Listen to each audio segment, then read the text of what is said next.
Hello, I'm Shannon Tiezzi from the Diplomat, and I'm here in the offices of the National Iranian American Council, where I'm very happy to join Dr. Trita Parsi, who is the president of NIAC and the author of the book Single Roll of the Dice, Obama's Diplomacy with Iran. Thank you for joining us today. Thank you for having me.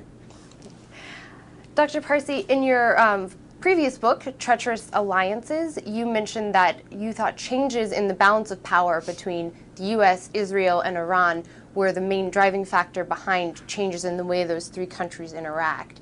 So when we see the recent thaw in the relationship between the U.S. and Iran and the diplomacy going on there, do you think that this is attributable to a change in the balance of power? To a certain extent, I think it is. I mentioned in my second book, in the last chapter, that the difficulty of resolving the problem between the United States and Iran, I saw three things that could break the discord on the U.S. side. One was that the president would be strong enough that he would pursue this because it lied in the national interest of the United States in spite of the domestic political cost. Or that there would be such changes in the region geopolitically that the cost of continuing the enmity would essentially become too high. Or three, that the domestic situation in the United States would change in such a way that those entities who have tended to be in favor of the status quo, who have not favored a rapprochement or an opening between the United States and Iran, would cease to be dominant within the domestic political scene. I think what has happened in the last year and a half is that all three things have occurred.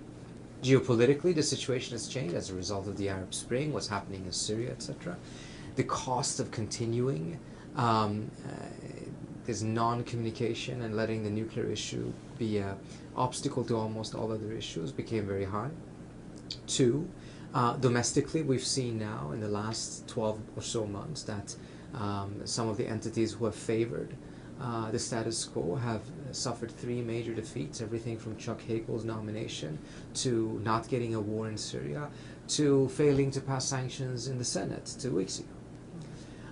And then at the same time, the third factor being the attitude of the president. I don't think we can see other examples in the last 5 years in which he has stood so firmly behind diplomacy in spite of the domestic political costs, which now of course is less than what was before, but the dedication and determination of the president when it comes to investing in diplomacy is now unprecedented.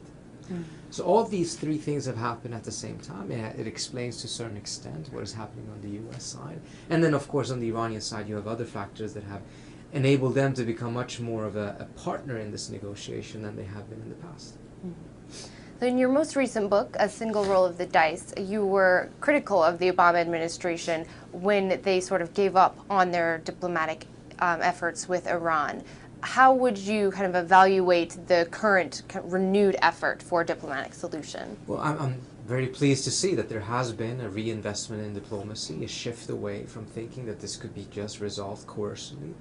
I don't think there's a surprise that suddenly we're seeing some breakthroughs in the talks as a result of this shift. Because, for instance, if you're pursuing a coercive policy, you're essentially believing that all changes will come as a result of pressure that you're putting on the other party. The administration itself is coming out now and saying that sanctions will not change the Iranian attitude, that the Iranians would, I think it was the Undersecretary herself who said that the Iranians have a culture of resistance, and as a result, they can sustain much of this pressure. If we actually want to see a change, we have to add some new things to the mix, essentially incentives. And I think one of the reasons why the Iranians have been much more cooperative as of late is because the U.S. has given the Iranians something that they've been seeking for more than 10 years, a recognition of their enrichment program, a recognition that at the end of this process, the Iranians are going to have enrichment.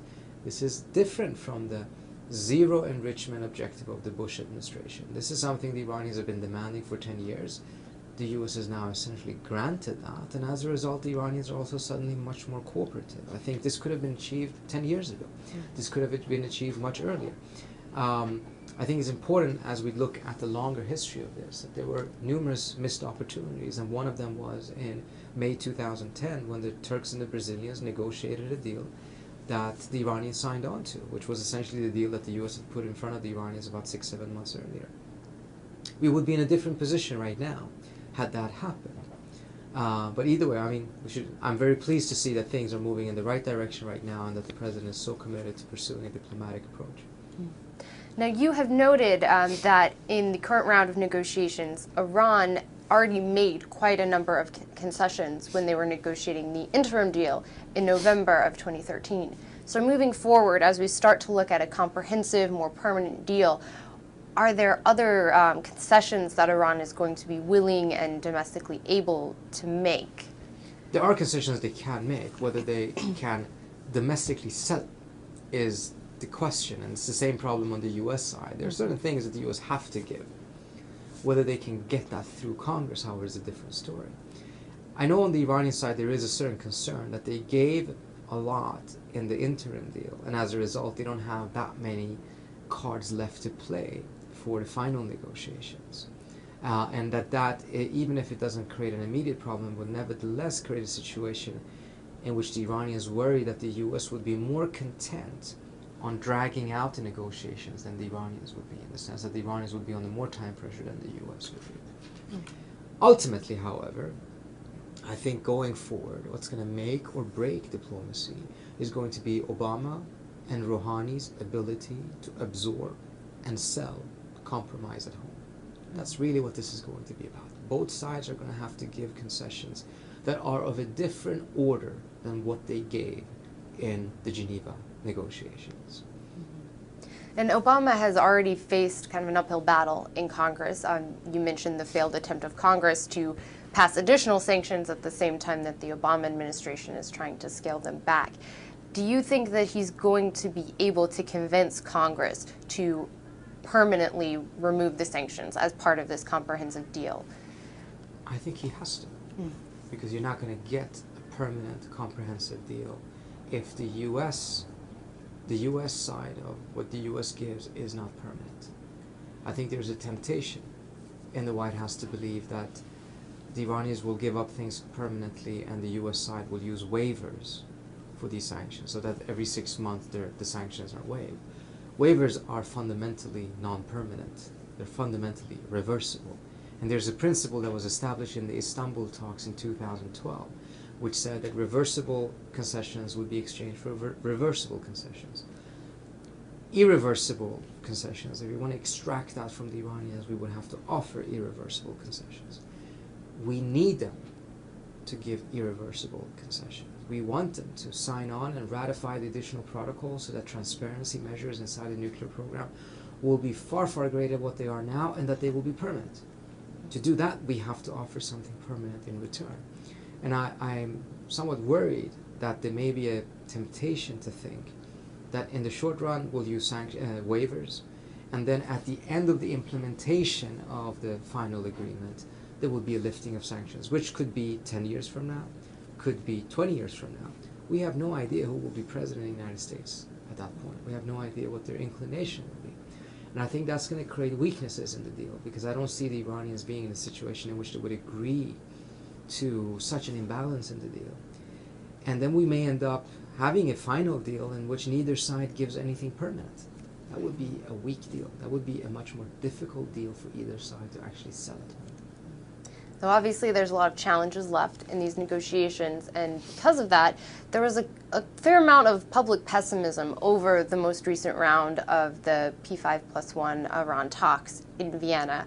Given the kind of low expectations that people had, how would you evaluate the outcome of those negotiations? I don't see any reason why there should have been any pessimism. Of course, some skepticism about whether this can work in the long run, or not mindful of the domestic obstacle that exists on both sides, is warranted, and it's healthy.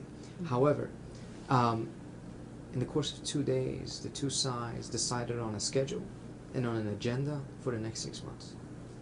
Such a thing would have taken 5 rounds of talks before. It was done in 2 days. To me, that's actually quite successful. I think the change may have been a little bit that there's been a different pace in the negotiations. In the last phase of the negotiations with the interim deal, since there was a need to get a deal within the first 100 days or something like that on the Iranian side, and I think from the U.S. side as well, there was a need to get something quickly. The pace of the negotiations were quite ferocious, and there was a lot of action, and it was a nail-biter in many ways. It's going to be a slower pace, not less substance. In fact, it's going to be more substance, but there's going to be a slower pace. And that may have contributed to the false belief by some that perhaps they weren't as successful as they could have been. Well, thank you so much, Dr. Parsi. Thank you so much for having me. Unfortunately, that's all the time we have. Once again, I'm Shannon Tiezzi from The Diplomat.